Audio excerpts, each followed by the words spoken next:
Hola, ¿cómo están? Bienvenidos. Soy Alejandro Fuentes, especialista en protección radiológica, y les voy a dar una clase de rayos X, sus fundamentos y aplicaciones. Bueno, los rayos X fueron descubiertos por Wilhelm Conrad Röntgen en el año 1895.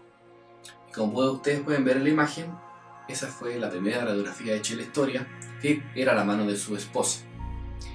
Los rayos X tienen su nombre porque en ese minuto el origen de estos rayos, valga la redundancia, eran desconocidos.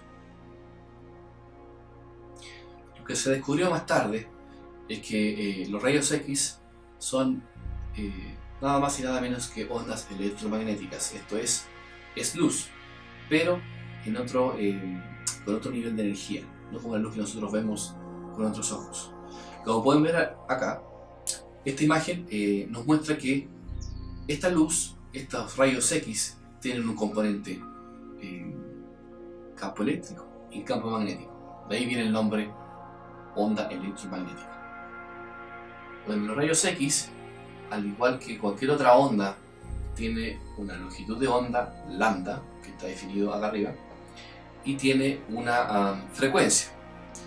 Estas dos ecuaciones, la primera nos indica que la frecuencia es igual a la velocidad de la luz, en este caso dividido por la longitud de onda, y la segunda ecuación nos indica que la energía es igual a la constante de Planck h por la frecuencia. De ahí nosotros podemos ver que la frecuencia es directamente proporcional a la energía. Mientras más frecuencia tiene la onda, mayor es su energía. Y acá en el lado izquierdo tenemos tres dibujos. El primero representa la longitud de onda lambda, que es la distancia en metros o puede ser en centímetros, más que nada de la longitud entre una cresta y otra cresta de la onda. Y abajo podemos observar la diferencia entre una onda energética y otra no tan energética. La onda energética tiene una mayor frecuencia, por tanto un lambda menor, más pequeño, y la otra tiene un lambda más grande, pero es menos energética. Los rayos X en este caso presentan en su espectro, que vamos a ver más adelante, dos componentes, una componente continua y una componente discreta. Los rayos X tienen dos componentes en su espectro, como ustedes pueden ver aquí a mi mano derecha. En este gráfico representa la intensidad en el eje Y y en el eje X la longitud de onda. La componente continua es la curva que nace de izquierda a derecha, da una vuelta donde dice 50 kV, que es la energía de los terminales de la máquina de rayos X, y los peak que ven son 3 ahí, corresponden a los rayos X secundarios, que no son relacionados con los electrones que están impactando en el blanco de esta máquina de rayos X, sino que es los rayos X generados por electrones que cayeron o se desexcitaron en un nivel de energía del átomo. Bueno, comenzando con los rayos X, vamos a exponer cómo funciona un tubo de rayos X. Este es el funcionamiento básico de cómo funcionan todas las máquinas de rayos X usadas en la actualidad, solo que con software más modernos, con electrónica más moderna, pero el principio físico es el mismo desde hace más de 100 años. ¿Y cómo consiste esto? Como ustedes pueden ver acá, la imagen a mi izquierda, es un tubo en donde hay un cátodo y un ánodo, dos terminales, uno que es el terminal negativo y otro el terminal positivo. El terminal negativo corresponde a lo que dice ahí filament, en medio del dibujo, que es el filamento, en donde se le hace pasar ese filamento una corriente eléctrica. Esta corriente eléctrica, este filamento va a generar electrones, los cuales van a ser acelerados hasta el ánodo, que está del otro lado, donde dice anode, que es ánodo en inglés. ¿Y qué es lo que va a suceder ahí? Los electrones van a ser acelerados desde el filamento hacia el ánodo y van a chocar bruscamente con el blanco, en este caso, que es el ánodo.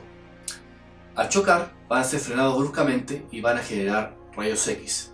Este fenómeno, que se llama también radiación de frenado, el Bremsstrahlung, que es la forma que se dice en el idioma alemán. Por lo tanto, estos rayos X generados por frenado van a ser una componente continua en el gráfico que vamos a ver a continuación, y todos los electrones que fueron excitados y desexcitados, los átomos de este blanco, van a generar otro tipo de rayos X, no por frenado, sino que son rayos X secundarios, característicos. El blanco está constituido por elementos de Z alto, vale decir, elementos de alta densidad. En este caso, se utiliza a menudo tungsteno. Con respecto a la eficiencia del tubo de rayos X, solo el 1% de toda la energía generada por este tubo es transformada por radiación de frenado en rayos X. El 99% se transforma en calor, por lo tanto el blanco, el ánodo, se calienta. Y pues esa es la razón de por qué yo necesito un sistema de enfriamiento para mi blanco. Los rayos X característicos, como les había mencionado anteriormente, se generan por transiciones electrónicas entre electrones de un nivel de energía a otro nivel de energía. Como ustedes pueden ver en la imagen, aquí hay un esquema de cómo llega un rayo X a un electrón.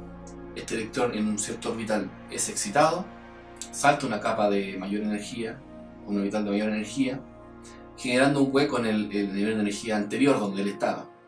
Luego, otro electrón circundante o el mismo puede nuevamente caer hacia ese nivel más bajo de energía, haciendo una desexcitación.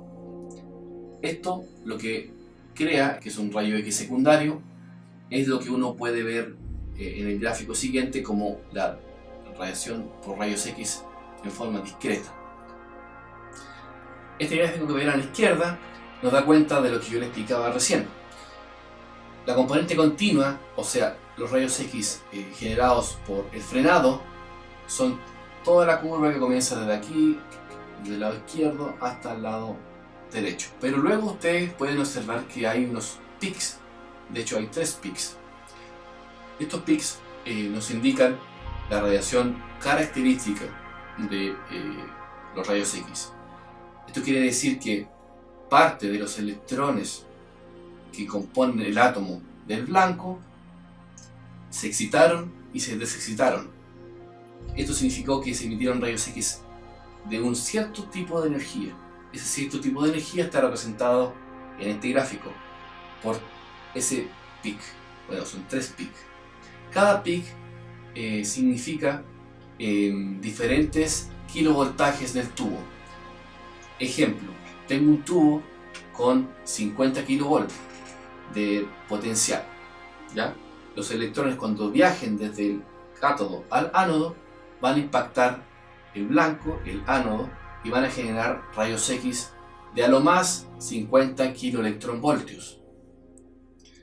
Pasando a otro tema, podemos observar acá a mis espaldas un gráfico, un esquema del espectro electromagnético en general, desde las energías más bajas de radiación hasta las energías más altas de radiación, vale decir, de la luz de menor energía a la luz de mayor energía. Podemos comenzar con la luz de menor energía, a mi lado derecho.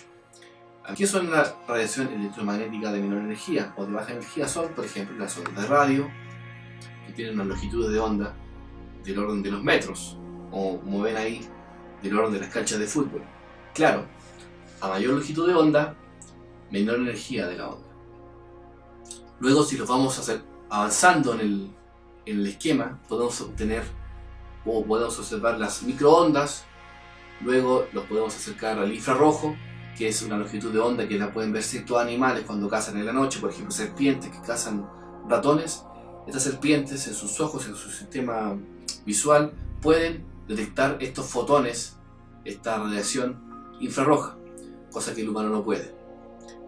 Luego podemos ver que es una franja muy angosta la longitud de onda que nosotros podemos ver, la luz visible que nosotros le decimos. Fíjense que es algo tan ínfimo lo que podemos ver con respecto a todo el espectro electromagnético, pero bueno, es lo que nosotros necesitamos para subsistir. Luego, si nos vamos aumentamos la energía, podemos ver la luz ultravioleta. La luz ultravioleta es luz que no la podemos observar, pero es no ionizante. Para decir, esta radiación no arranca electrones de los átomos de un por ejemplo. Si aumentamos la energía, si seguimos este espectro, podemos ya llegar a la radiación ionizante, que comienzan con los rayos X, lo que estamos estudiando ahora. Luego podemos ver rayos X, soft se refiere a rayos X de baja energía, o por ejemplo cuando ustedes se van a hacer una radiografía de tórax o una radiografía dental, son rayos X de baja energía. Y luego rayos X de alta energía usados en la industria. Para finalmente terminar los rayos gamma, que son radiación, sigue siendo radiación electromagnética, pero de alta energía, y que sí es su exposición no controlada, puede producir daños severos. Bueno, los rayos X igual generan daños severos a la salud si es que no se toman las precauciones necesarias, pero los rayos gamma son de mayor energía que los rayos X. Y más adelante, no se alcanza a ver en el gráfico, vienen los rayos gamma del cosmos, que son mucho más energéticos, pero gracias al planeta Tierra, que nos brinda con su campo magnético y la atmósfera, estamos bastante protegidos de ellos. Bueno, pero ustedes me preguntarán, entonces si los rayos X y los rayos gamma son ondas electromagnéticas, ¿serán iguales? ¿O se parecen? ¿O son distintas? ¿Cuáles son las similitudes y la diferencia de estas dos radiaciones que son como primos? Son radiaciones electromagnéticas, solamente que se diferencian en la energía. Bueno, hay una diferencia sustancial. Esta diferencia es que una es generada en el núcleo del átomo y la otra es generada en los orbitales del átomo. Los rayos gamma son generados en el núcleo del átomo. El átomo, que está radioactivo, quiere liberarse de energía, reestructura su núcleo y emite radiación gamma desde el núcleo. En cambio, la radiación en forma de rayos X, como vimos anteriormente, generada en los orbitales, como rayos X característicos, ¿no es cierto? Y como radiación de frenado. Esa es una de las diferencias, y es la diferencia sustancial entre estas dos radiaciones. Pero también tienen muchas similitudes. Ambas son ondas electromagnéticas. Ambas hacen los mismos efectos sobre la materia. Esto es el efecto fotoeléctrico, el efecto Compton y la creación de pares. Las tres variables que yo puedo manejar en el tubo de rayos X son el kilovoltaje, miliamperaje y tiempo. El kilovoltaje es referido a la cantidad de voltaje que yo defino entre mis dos terminales, el cátodo y el ánodo. Mientras más kilovoltaje, mayor energía toman estos electrones y mayor energía van a tener los rayos X. Mientras más energía tengan los rayos X, van a poder penetrar objetos más densos, ¿ya? Por otro lado, el miliamperaje es, mientras más miliamperaje yo tengo, miliamperaje es una unidad de corriente. ¿Dónde hay corriente? Bueno, es la corriente que pasa por el filamento, y ese es el filamento que está en el cátodo, y ese filamento es el que genera electrones que van a ser acelerados hacia el blanco. Mientras más corriente pase por el filamento, mayor cantidad de electrones van a salir a ser impactados al blanco. Por lo tanto, con esta variable de miliamperaje yo voy a poder obtener mayor definición en mi imagen.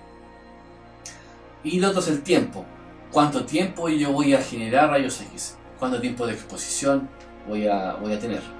Y en el ámbito de la medicina nuclear es muy importante porque yo voy a estar haciendo radiografías a pacientes. Por lo tanto, esta variable de tiempo es muy importante para no sobreirradiar a las personas. Como hemos dicho anteriormente, solamente una fracción, el 1% de toda la energía generada por el tubo de rayos X es efectivamente transformada en rayos X. Acá hay un ejemplo en donde se expone una pequeña relación. F, el factor que es efectivamente transformado en rayos X, es igual a 1,1 por 10 a la menos 9 Z por V. Z es el número atómico del blanco y V es el voltaje de los terminales cátodo-ánodo de mi tubo de rayos X. Por lo tanto, a modo de ejemplo, el blanco va a ser tungsteno o wolframio en su nombre en la tabla periódica, y su Z es 74.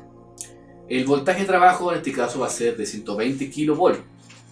Si yo pongo esos dos valores en la fórmula, vale decir F es igual a 1,1 por 10 a la menos 9 por 74 por 120.000, 120 kV, me da como resultado que la eficiencia es del 0,98%, o sea, el F, que la eficiencia es el 0,98%.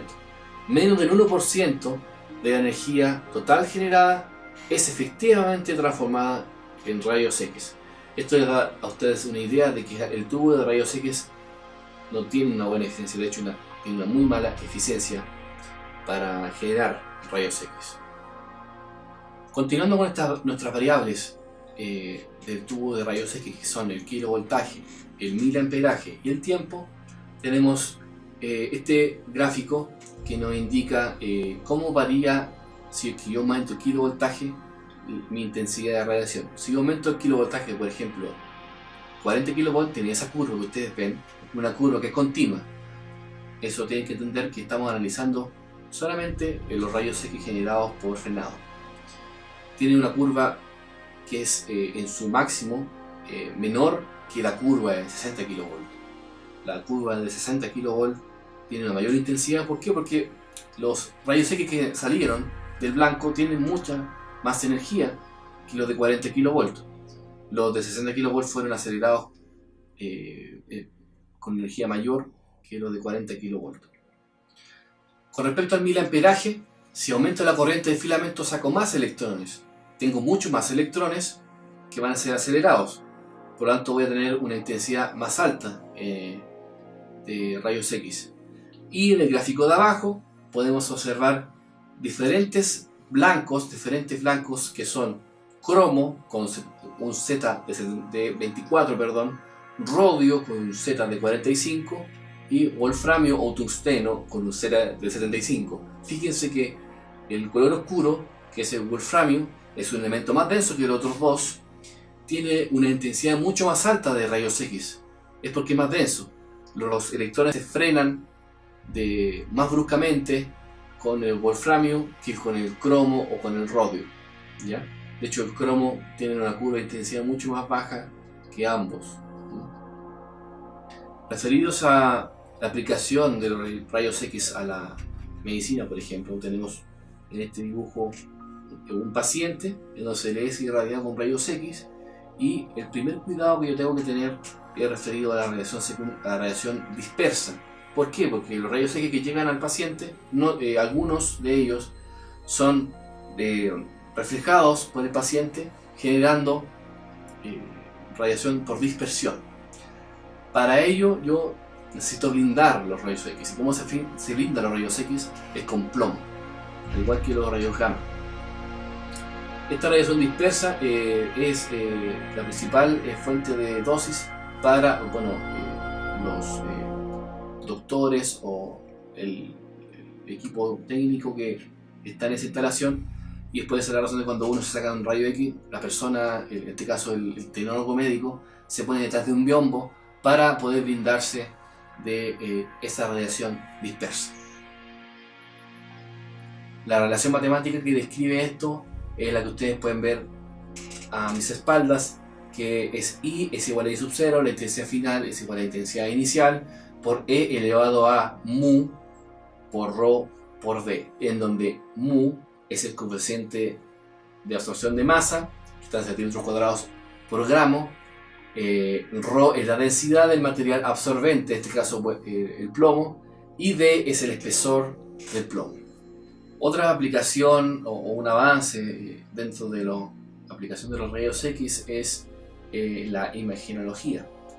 Entonces, a régimen radioscópico de 3 mA, 60 a 80 kV y hasta 3 minutos, uno puede visualizar una imagen perfecta, como ver una televisión. ¿Cómo funciona esto? Los rayos X llegan a un fotocátodo. Este fotocátodo transforma esos rayos X en electrones, los cuales son acelerados y chocan finalmente en una pantalla radioscópica, que es la imagen finalmente que uno ve. Así funcionaban las televisiones en la antigüedad. Yo alcancé a ver televisión, esas grandes, con los tubos, así funcionaban. Y esa es una aplicación que se utiliza en todo ámbito de cosas, por ejemplo en la medicina, cuando el doctor que te quiere operar y quiere ver la operación en una pantalla, ¿no es cierto? Porque es una operación que requiere mucha precisión, él puede utilizar fluoroscopía, ¿no? Que es esta técnica.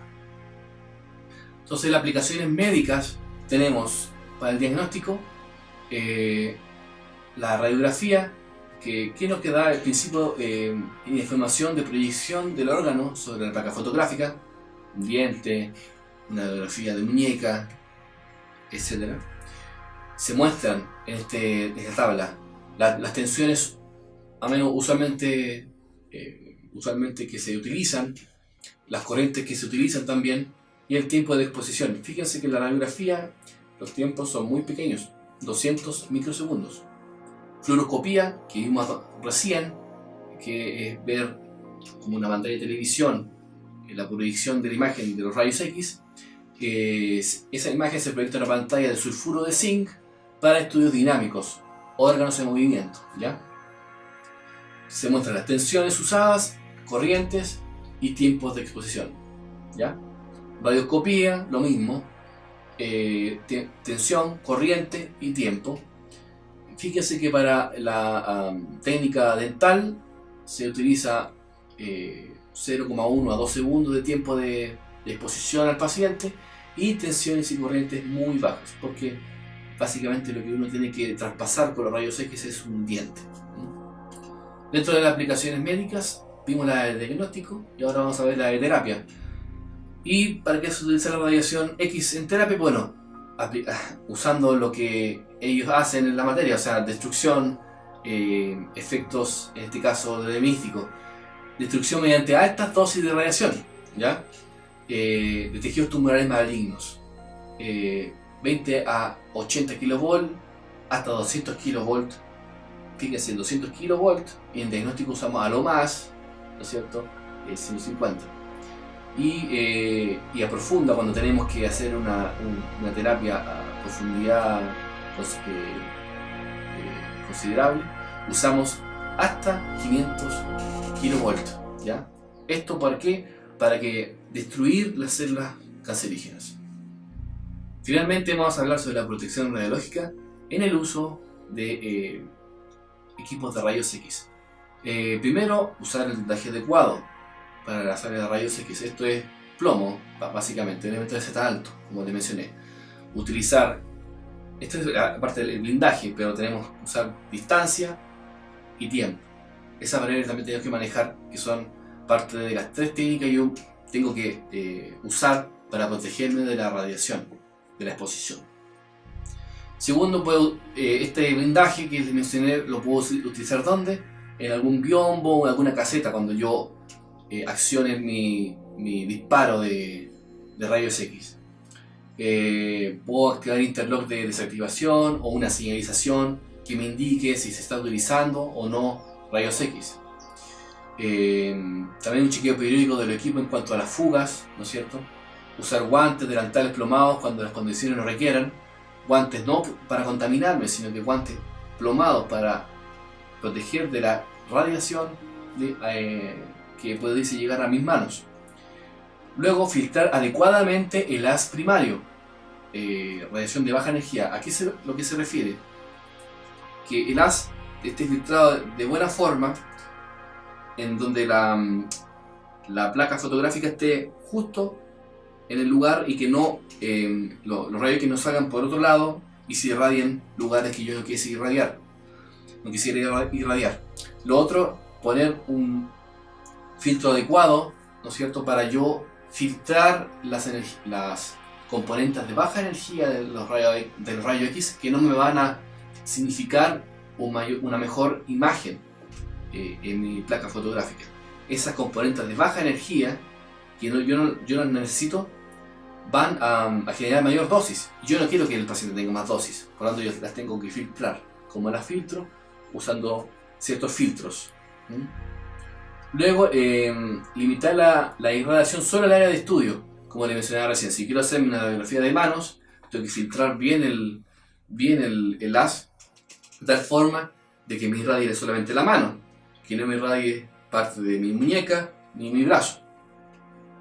Y luego, y más importante aún, determinar los valores óptimos, llámese miliamperaje, kilovoltajes, para reducir los tiempos de exposición hasta lo necesario para producir la impresión.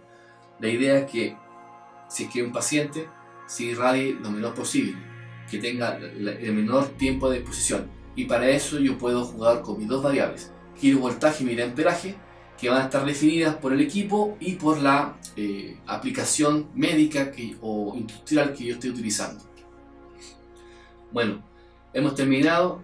Agradezco su tiempo. Si tienen alguna duda, consultas o quieren profundizar sus contenidos, sus conocimientos, están, invitados a visitar nuestro foro, nuestra página, para que ahí nosotros le podamos responder y retroalimentar todas sus consultas y dudas. Así que los esperamos.